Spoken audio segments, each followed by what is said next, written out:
Assalomu alaykum. Meni og'alar jo'rda xayr o'ramsizlarmi, tagilasizlarmi? Mana shu raqam mana shu garajda tayini ag'darib yotibmiz. Mana shu raqamga ag'dardim, mardim. Butunim sinadi deydi. Barandan ostiga o'tgan. Diga garajlarga o'tgan mana shunday joyga. Sinib ketgan 5 sm o'tgan ham singan, 4 sm o'tgan ham singan. O singandi mushkuli mana shu. Men mana shuni avval asos qilib havolladim. Ondan sonra betiga suv sepdim, kesaklari ezildi. Shu bilan havollab ag'darib kelyapman.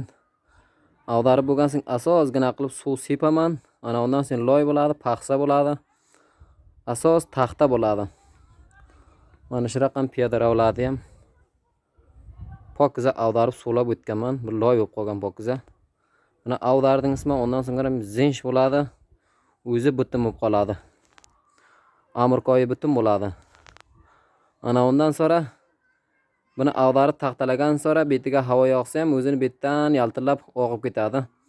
Betiga ondan so'ng buni ag'darib tepkilagan sonra tapak qilgan sonra buni ustiga jag'alkorlik qilsangizlar, jag'alan betiga botadi, zinch bo'lib qoladi aslan. Ondan so'ng jag'alni yuzidan chiqsangizlar ham bu tayri botmaydi. Chunki osti qurigan sonra paxsa ya zinch bo'ladi, garanti bo'ladi. Ana undan so'ng ustidan butun oting, 5 sm olsangiz ham sinmaydi, 10 sm olsangiz ham sinmaydi. Ana undan so'ng garanti bo'ladi. O singani jihati ana shu hammasi mana shu osti xom to'rpaqni otadi, to'rpaqni ustini taxtalab tapak qilib betiga jag'alda otadi. Andaktarin joriq bo'lsa ham, undan so'ng havo yoqsa ham uni yorug'dan ketdimi suv, undan so'ngra ostiga xomaga boradi.